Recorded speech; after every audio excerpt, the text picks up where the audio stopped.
Let's talk about the golden rule for a little bit. As you walk through your spiritual path, have you considered spirituality and how you treat others? Do we lead with compassion and empathy for our fellow humans, for our neighbors, for yourself, and for the world around you? Can you transcend all these divisions constructed around people that separate them from you? Are you willing to cross the bridge with them? Do you often believe that they have to cross over to your side versus you crossing over to theirs and meeting them in the middle? Think about the weight of the world. We all have this stuff that we're carrying around. Let's call this not the weight of the world, but the weight of our world. Do most people you interact with every day know what's troubling you, the weight that you carry? Probably not. Shouldn't we consider what other people have going on? How does being aware of this change how we approach others? Would you treat yourself this way? If you think, yes, I would, but I wouldn't like it, that's also an answer. What does that say about your actions towards others? Do you believe we should treat others as we want to be treated? And that's the golden rule. We've been taught this since our childhood. We've all grown up hearing about the golden rule. So let's check out this rule from around the world going way back in time. The ancient Chinese philosopher Confucius said in the 5th century BCE, "Do not do to others what you do not want done to yourself." And that's from the Analects of Confucius, 1523. In Buddhism, it goes, "Hurt not others in ways that you yourself would find hurtful." And that's from the Udana Varga 518, also from the 5th century BCE. In Hinduism, they say, "This is the sum of duty. Do not do to others what would cause pain if done to you." And that's from the Mahabharata section 5, 15, 17, is one of the oldest written works in the world. It dates back to the 8th or 9th century BCE, about 400 years before the Buddha and Confucius. Hinduism and the Vedas go way back, even further beyond the Mahabharata, and they were some of the original thoughts of mankind. And in my opinion, they were some of the most advanced thought, even though they go back maybe 4,000 years. And I think they remain advanced to this day. In Islam, it goes, "None of you truly believes until he wishes for his brother what he wishes for himself." From Sahih Muslim, which is a hadith or recorded saying or action of the Prophet Muhammad, Book 1, number 72 from the 7th century CE. Judaism record this as, "What is hateful to you, do not do to your fellow. This is the whole Torah. The rest is the explanation. Go and learn." And that's from the Talmud, Shabbat 31a. And this Jewish teaching originates in the 1st century CE. And I think that very succinctly summarizes the ethical teachings of the Torah. I really like this one because it basically says, this is it, everybody. If you know this one, you kind of have the sum of everything. And that shows the power of this concept. It makes sense. And that's why it's become known as golden. The Christians have the version that's probably best known by many in the West: "Do unto others as you would have them do unto you." That's from Matthew 7:12 in the New Testament, dating back to the 1st century CE. Jesus actually said this as his final statement in the famous Sermon on the Mount. Having some flashbacks to my Southern Baptist Sunday school here. What a long way I've come. But in all seriousness, this mirrors the Jewish position as absolute law, the rule that is the entire faith distilled down to its base essence. Do unto others as you would have them do unto you. In Taoism, I don't have a direct quoted equivalent, but having read the Tao Te Ching, attributed to Lao Tzu from the 5th century BCE, about the same time as Buddha and Confucius, it advocates for living in harmony with others and the natural world, and it further emphasizes the importance of humility, simplicity, and compassion, which all really echo the golden rule. In ancient Egypt, it went, "Do for one who may do for you, that you may cause him thus to do." That's from the Tale of the Eloquent Peasant, around 2000 to 1800 BCE, a long time ago. This ancient Egyptian maxim reflects reciprocal understanding of kindness and fairness in social interactions. We can look at Greek philosophy, and it says, "Avoid doing what you would blame others for doing. This was said by Thales of Miletus around the 5th century BCE. He was a pre-Socratic Greek philosopher. In Zoroastrianism, it goes that nature alone is good, which refrains from doing unto another whatsoever is not good for itself. That's from the Dadastan Identic 94.5. Zoroastrianism is debatably the oldest monotheistic religion in the world. It was an ancient Persian religion and philosophy. A little bonus fact here is its largest surviving population is the Parsis located in India. In fact, the Tata family are Zoroastrian Parsis in India, one of the wealthiest families there. Let's think about how we see others versus how we see ourselves. Stephen Covey, the author of The 7 Habits of Highly Effective People, said, "We judge ourselves by our intentions and others by their behavior." Do you view your own actions the same way that you view others?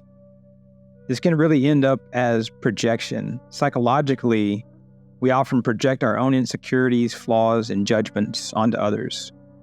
If we're harsh or critical towards ourselves, we might unconsciously express these attitudes in our judgment of others. Improving our relationships with others can be really important and really satisfying and give us a more peaceful life. Look at how empathy and understanding can lead to a more peaceful place. If we are understanding and forgiving of our own mistakes and flaws, we're more likely to extend this empathy and understanding to others. Recognizing our own humanity helps us to see and accept the humanity in others. The strength of our inner critic can often dictate how we perceive others. A strong inner critic can make us more judgmental and less forgiving of ourselves, and then we're less forgiving of others. We've talked about the ego before on this channel and the mind, and how learning to quiet them can lead to more peace and calm within. So look at moving towards self-awareness and growth. Recognizing these internal patterns can be a significant step in personal growth. By becoming aware of how our self-judgment influences our perception of others, we suddenly have this better relationship, and then we'll have less stress. Many spiritual traditions emphasize the importance of seeing others as an extension of ourselves. If we're all part of the universal whole, and we can realize that we're all part of this universal whole, then things fall into place.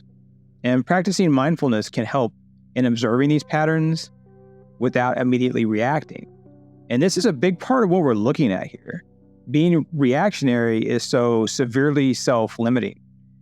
We choose to let something impact us. It eliminates options for us to decide a balanced way in how we might handle a situation, because we're just immediately reacting. So being less reactionary can lead to a more compassionate interaction in your relationships. Take this perspective and look at, why are we arguing with people? Like, say you're going into a family gathering.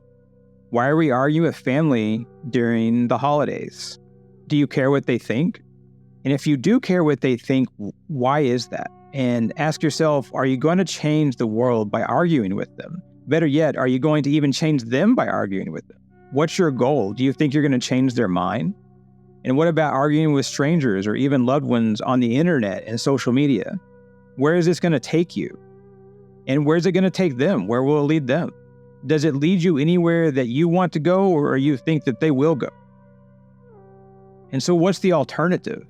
If arguing with someone isn't likely to change their view, what's the alternative to changing the world? If you really want to change the world in a way that is more aligned with your worldview, what would that look like? The whole concept of be the change you want to see in the world is so powerful.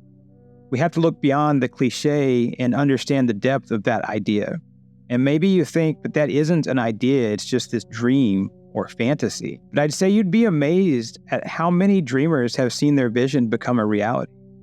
And they did go out and they did change the world. Before we move on, please subscribe by hitting the watermark in the lower right-hand corner, and share this with any friends or family who you think might find it useful. Let's look at understanding what our options are. If you're having issues with someone and it's impacting your peace of mind or it's bothering you, consider how you should commit to a choice on how to move ahead. If you're in a difficult situation with someone, You have essentially 4 basic courses of action. You can change your own perspective and your own approach to it. You can try and change the other person or party, and that's a tricky one and gets pretty tenuous in even the best of circumstances, trying to change someone else.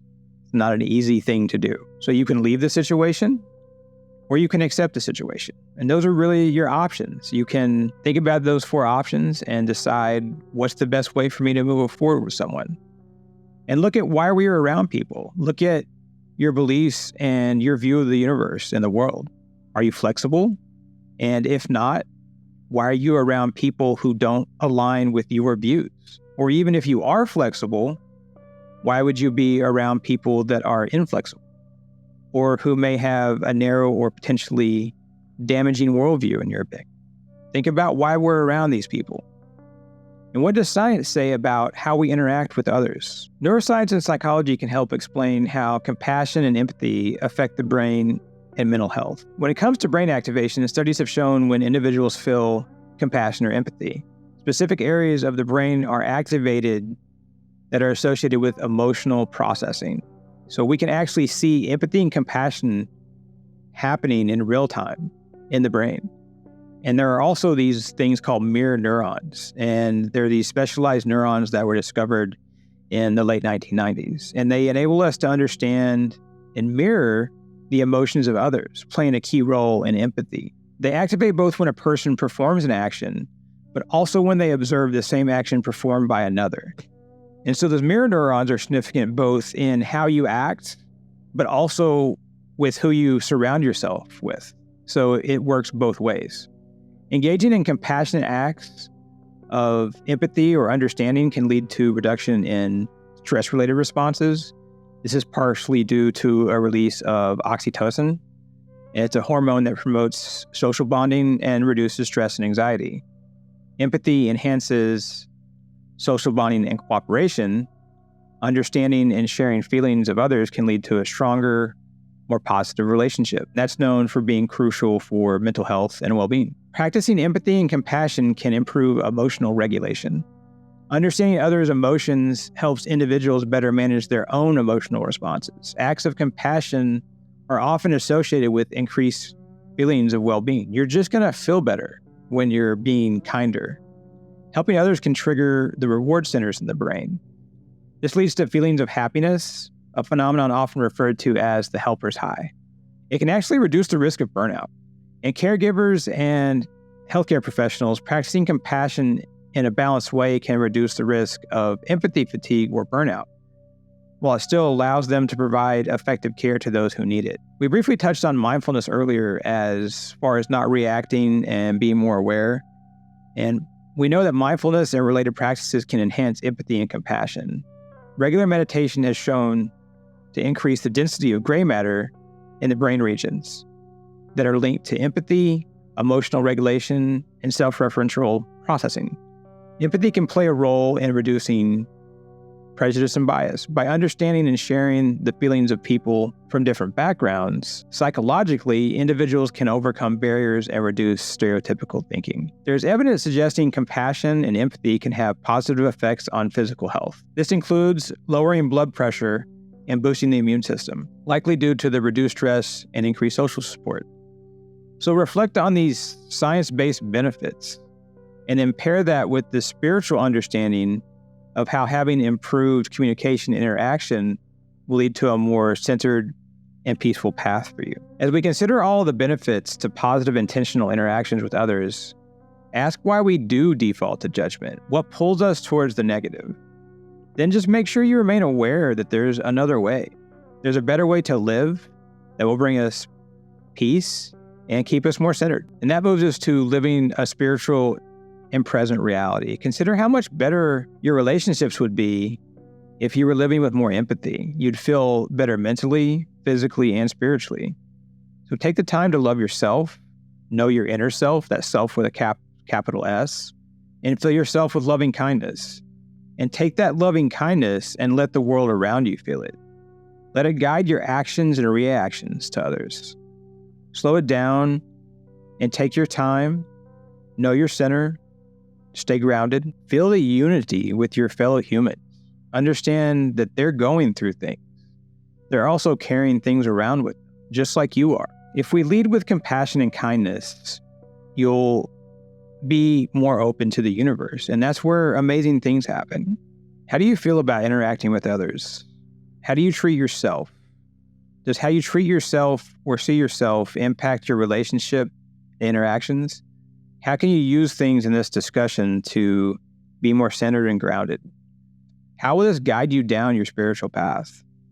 Let me know in the comments, and I will absolutely follow up with you. For a peaceful community where people can share their journeys, be themselves, and have great spiritual discussions, visit kishar.org.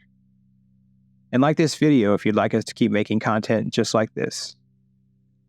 And until next time, I wish you peace on your journey.